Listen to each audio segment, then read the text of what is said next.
오늘 하늘물 말씀은 민수기 19장 4절 한 절 말씀입니다. 제사장 엘르아살은 손가락에 그 피를 찍고 그 피를 회막 앞을 향하여 7번 뿌리고 이스라엘 백성들은 지금 큰 두려움과 무서움 가운데에 있습니다. 회막에 나아갈 때마다 그들은 하나님의 심판을 경험했기 때문입니다. 고라당이 그렇습니다. 그리고 시내산에서 모세의 두 아들 나답과 아비후가 하나님이 명령하지 않은 다른 불을 가지고 분향을 할 때에 하나님으로부터 불이 나와서 그들은 심판을 받았습니다.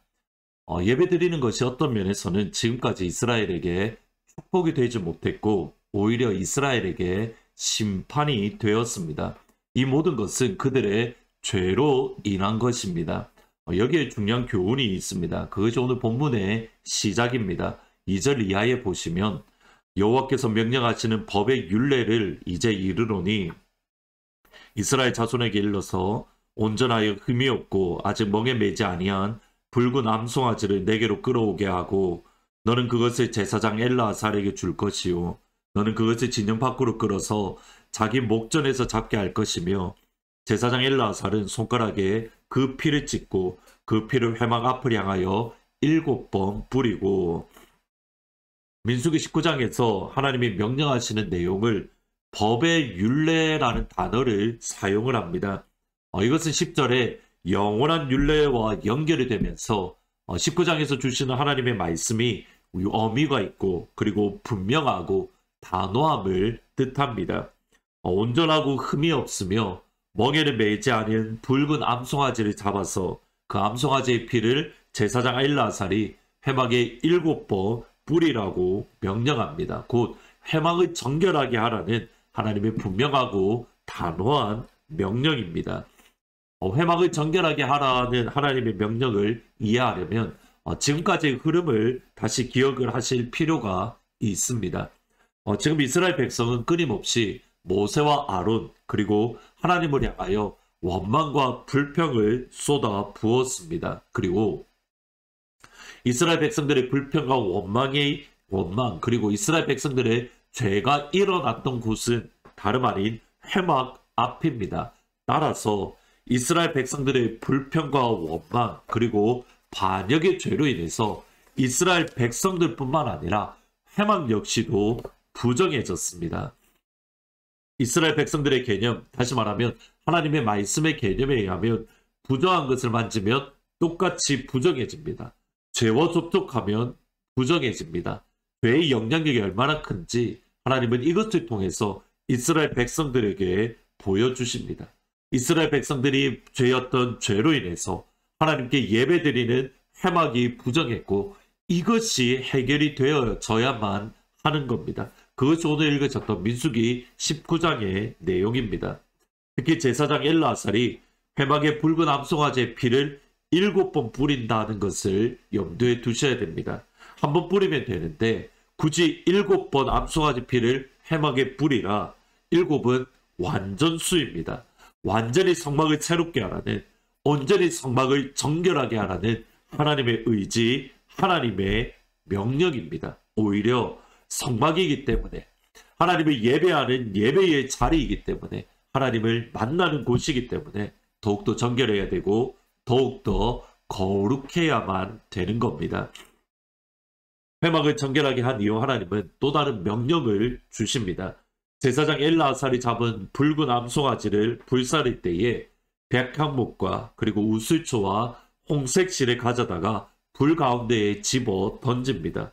그리고 모두 다 온전히 불태운 이후에 남은 재를 모아서 진영 밖 지정한 곳에 두었다가 그것을 부정을 씻는 물을 위해서 단직하라고 명령합니다. 오늘 본문 9절에 보시면 이에 정결한 자가 암송아지의 죄를 거두어 진영 밖 정한 곳에 둘지니 이것은 이스라엘 자손의 회족을 위하여 간직하였다가 부정을 씻는 물을 위하여 간직할지니 그것은 속죄제니라. 부정을 씻는 물이라는 표현을 보셔야 됩니다. 여러 절차를 통해서 만들었던 죄는 이스라엘 백성이 부정해질 때에 정결하게 하는 물을 위해서 만드는 데에 사용되어집니다. 이스라엘 백성들이 죄를 지을 때에 그들이 속죄한 그들의 죄를 속하는 방법은 사실은 속죄제입니다. 근데 이 속죄제는 까다롭고 절차가 복잡하고 나아가서 가난한 사람들이 쉽게 감당할 수 있는 것이 아닙니다. 그러기에 하나님은 또 다른 정결하게 하는 절차를 주셨는데 그것이 부정을 씻는 물입니다. 일상적으로 일어날 수 있는 부정에 대해서 하나님은 이때 만들었던 부정을 씻는 물을 통해서 이스라엘 백성들이 정결하게 하는 또 다른 길을 열어주신 겁니다. 그러니까 일상의 삶 속에서 내가 부정해지면 때로는 정결을 하게 하는 물을 가져다가 곧 정결수를 가져다가 내가 정결해지고 때로는 하나님 앞에 나아가 속죄제를 드림으로 내가 정결함을 받을 수 있습니다. 오늘 제가 관심이 가지는 것은 말씀의 흐름입니다. 암송아지의 피를 통해서 회막을 먼저 정결하게 합니다. 그 죄를 통해서 정결수를 만들고 이것을 통해서 이스라엘 백성은 일상의 삶 속에서 평범한 삶 속에서 정결해질 수 있습니다. 이 흐름을 보면서 기억난 하나님의 말씀이 있습니다. 에스겔 47장 1절입니다. 그가 나를 데리고 성전문에 이르시니 성전의 앞면이 동쪽으로 향하였는데 그 문지방 밑에서 물이 나와 동쪽으로 흐르다가 성전 오른쪽 제단 남쪽으로 흘러내리더라. 에스겔 47장은 무너졌던 예루살렘에 다시 하나님의 영광이 충만하게 임한 이후의 모습입니다. 하나님이 유다를 완전히 회복하신 이후의 영광의 모습입니다. 그때에 하나님이 예배하는 성전 깊은 곳에서부터 물이 흘러나옵니다.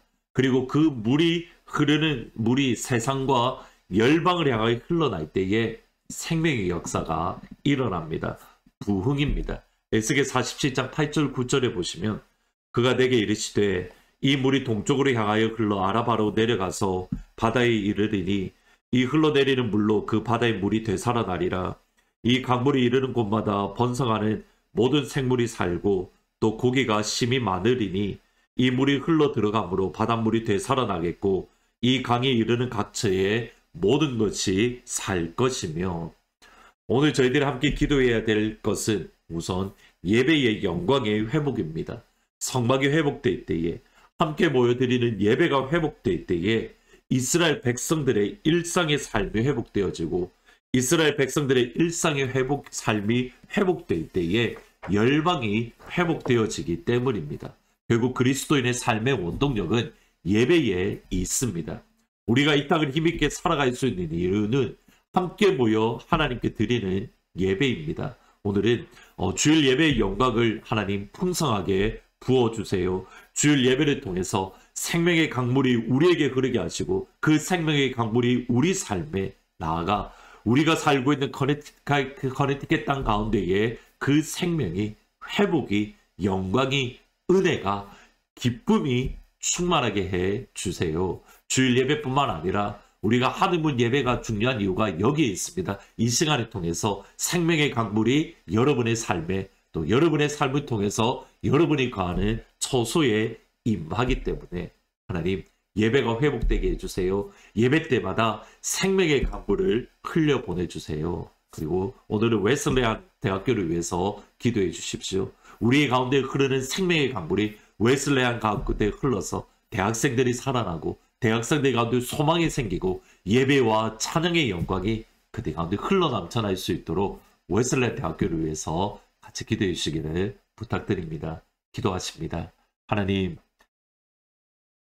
먼저 회막을 정결하게 하시고 새롭게 하신 이후에 그들의 삶을 이스라엘 백성들의 일상의 삶을 새롭게 하시는 하나님의 영광을 오늘 말씀을 통해 생각해 보았습니다. 아버지, 예배 때마다 주일 예배를 위하여 기도합니다. 주일 예배 가운데 하나님의 영광이 충만하게 임해서 주일 예배를 통해서 하나님의 생명의 강물이 주의 성도들 가운데 흐르게 하시고 주의 성도들이 생명의 강물을 받을 때에 성도들의 삶의 가운데 회복이 영광이 부흥이 기쁨이 흐르게 하시고 그리고 성도들을 통해서 우리가 살고 있는 커네티켓 땅 가운데에 미국 땅이 회복되어지는 그 영광을 아버지 허락하여 주옵소서. 하늘문으로 시작하는 주의 성도들 가운데에 이 예배를 통해서 생명의 강물이 그들의 삶 구석구석에 모든 곳에 흘러넘쳐날 수 있도록 그래서 생명이 일어날 수 있도록 아버지 도와주옵소서. 하나님, 그리고 웨슬레안 대학교를 위하여 기도합니다. 우리 교회에서부터 흐르는 생명의 강물이 웨슬레안 대학교의 가운데 흘러서 그 가운데 생명이 일어나고 부흥이 일어나고 예배와 찬양과 기도가 일어나는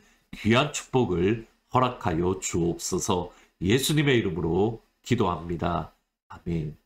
오늘 기도하실 때에 하나님 예배를 통해서 생명의 강물이 우리 삶 가운데 흐르게 해주세요. 그리고 이후에 기도할 때에 하나님 하늘 문 시간을 통해서 하나님 생명의 강물이 내 삶 구석구석 내 삶 모든 곳에 흐르게 해 주세요.